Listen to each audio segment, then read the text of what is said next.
Hi, thanks again for tuning into Sims Workshop here on YouTube. So today we're going to be talking about We Were Restless Things by Cole Nagamatsu. Sorry again for the lighting. It is a very dark and stormy day again here in Florida. I personally enjoy it when it's dark and stormy. But in any case, that explains the lighting. So this is one of those novels that I'm kind of stuck in the middle on. I didn't love it, but I didn't hate it either. There were things I liked. Obviously, with any book, there are always going to be some things I like if it's well written. You've seen my reviews of things that I don't like. I'm going to tear them apart. But if it's something I like, I definitely, talk about it. That was redundant. I don't know where I was going with that thought. But anyway, with any book, there are always going to be things that I like, and there sometimes there are going to be things that I don't like. Literature is an art. Art is subjective to people. This is one of those novels that I liked things as much as I didn't like things, which is why I'm stuck in the middle. Let's talk about what I did like. So, there's a lot of magical realism in this story. I really like that. The story follows the events of a boy who was, itchy. I think I need to trim my bangs. The story follows the events of a boy who drowned on dry land, in the forest where there's absolutely no water. So they all kind of think it's a freak accident, except for Numi, who knows that she was murdered by this mysterious lake that kind of appears wherever she goes. And she knows this because Link has been texting her from beyond the grave. Ooh. I say that and it sounds a little cheap, but it's actually not. It's actually written in a really nice kind of way to see their dialogue go back and forth. I just wanted to go the woo, but neither here nor there. Anyway, what I did like about the novel was the magical realism of this lake. It's kind of very sinister and it's a very eerie, There's something unsettling about this lake that's in the middle of nowhere that kind of just pops up wherever you. At first you think, ooh, how magical. But the fact that this lake killed someone, it's kind of very menacing. And it does captivate in a way because you're drawn into it. You're drawn into this sinister creation of this lake. And I thought that was really well done. And I liked it. I liked it a lot, especially as the story progresses. You get to see more and more of this lake and how eerie it is. I mean, when it takes the form of Link, you're just kind of like, oh my god, run away, run away, run away. It's a scary moment. And I really like that because it drew me into the story. What I didn't like was the characterization or lack thereof. Nomi,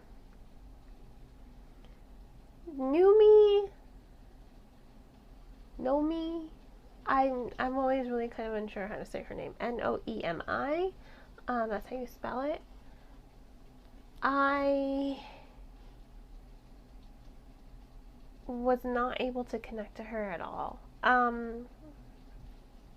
She fell flat. Her personality kind of fell flat, and I just really wasn't able to connect to her. Her voice is very flat. She doesn't sound... It borders on two-dimensional. I'll say that. It borders on it. There's enough of vibrancy and kind of like the flourishes of the detail surrounding her to give her some depth, But when she talks or when you hear her internal narrative, it very sounds like, I think I'm going to be bored reading this. That's how it sounds in my head. You know, it's very monotonous. It's very monotonous. It's a very static. It's just kind of, everything is sort of read on the same level. It's like there is no emotion in her voice at all. See? That's how she sounds in my head. And that's why I wasn't able to connect to her at all. Because she sounds very dense. She sounds like she lacks emotion. And I think that's a shame because she's described, you know, she wears these little high heels with little animals on the heel. I think that's really cool. She wears like high-waisted skirts and crop tops and all the things that I would wear. Basically, if I had been that cool in high school, I would have enjoyed that a lot. Because she's very comfortable in her own skin, you know? And so I'm saying she has depth. She sounds like she doesn't have depth. That's why I say she borders on sort of being two-dimensional. But everything surrounding her, how comfortable she is in her own skin, that's what I really enjoyed with the story. And that's what I enjoyed about her narrative. Because I was able to find something. I still wasn't able to connect to her, though. Because she sounds very static. And then there's also the whole reason I think it's a shame is because she's an asexual character. And there is this beautiful line where Nagamatsu says, where she says, you know me, there aren't any romances about people like me. I mean, it says a lot about media, both written and televised media, that there really aren't a lot of representation of asexual characters. And I think Nagamatsu just didn't know quite how to write an asexual character. Being asexual doesn't mean you don't have any emotion. A perfect example of a great asexual character is written by Lillian Clark, Immoral Code. I think that's a great representation of an asexual character in that novel. I can't quite remember her name. I have the book in my cabinet right there. Yeah, that thing is just filled with books. I have the exact cabinet over here. This one was so filled with books it literally fell when I was like 7 months pregnant at 3 in the morning. So guess we're lucky I didn't go into labor then. But yeah, now I'm trying to limit just how many books I put in there. But that one is also filled with a lot of books. So trying to just limit how much I put in there. But Immoral Code is in that cabinet.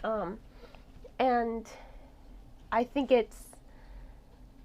Lillian Clark is able to capture an asexual character and bring her to life quite wonderfully and brilliantly, and along with how she's able to deal with being an asexual character, how tough it is. And I think for Numi, yeah, it is tough as well.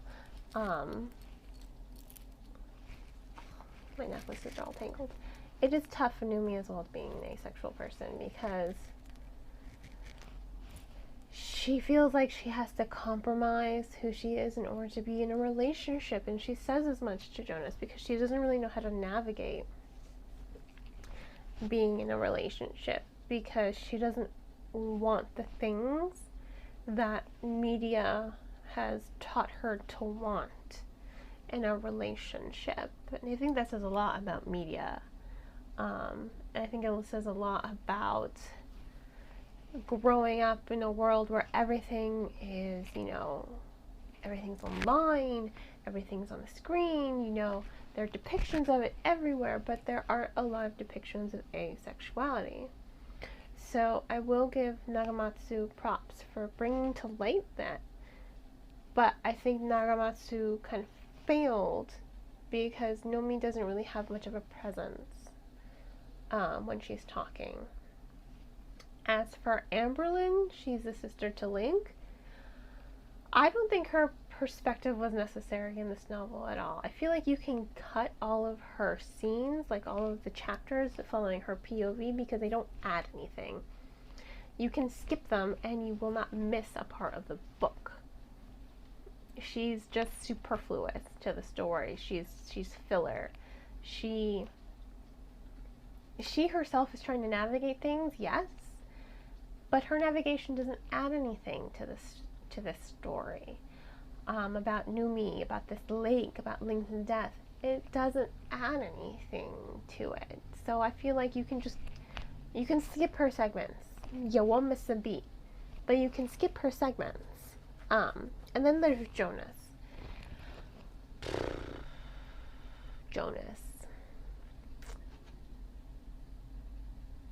There are a lot of times where he kind of feels like just an accessory to Numi.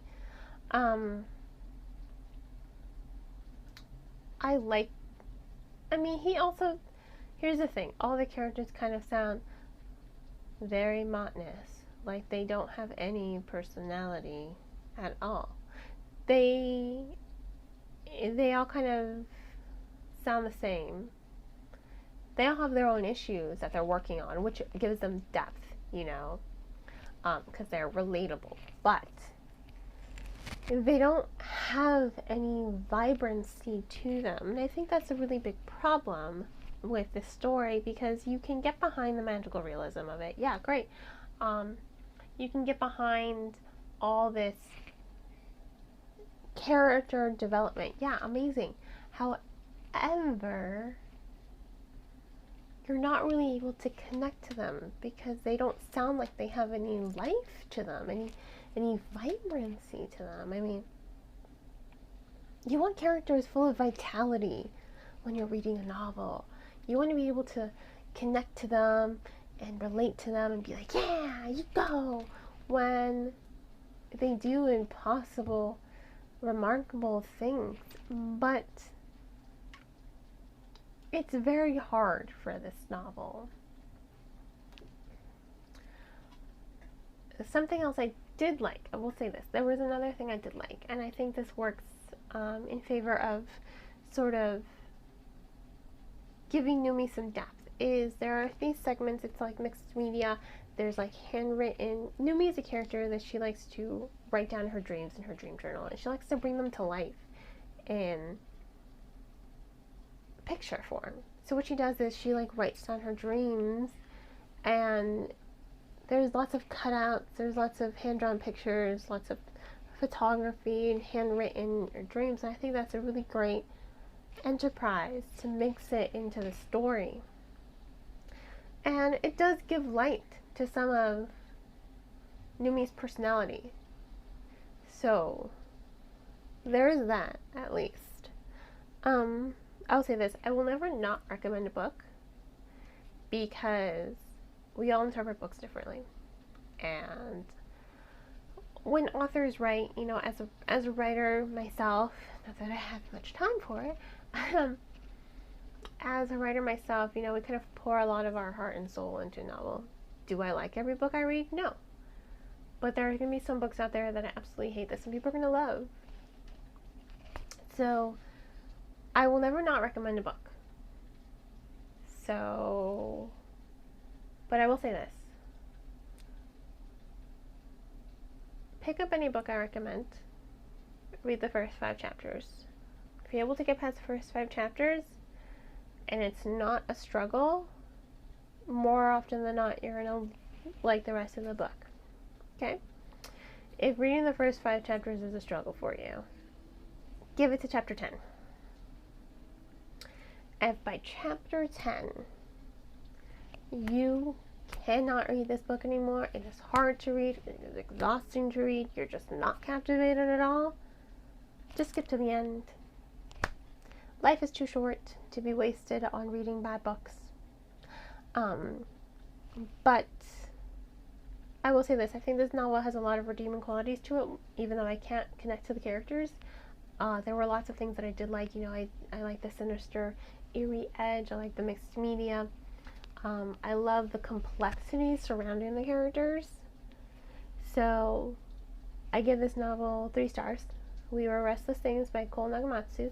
Please check it out from your local library, and if money is not too tight, please remember to support your local bookseller and purchase it from your local bookseller. please don't just purchase it on Amazon. I get enough business as it is. Our booksellers need our support. Go to Barnes & Noble, go to Bookshop, IndieBound, Book Outlet for discount books. It's a great place to get discount books if you're on a budget. So definitely check this book out. Have a great rest of your day, and please don't forget to hit that like button, and please don't forget to subscribe. Happy reading!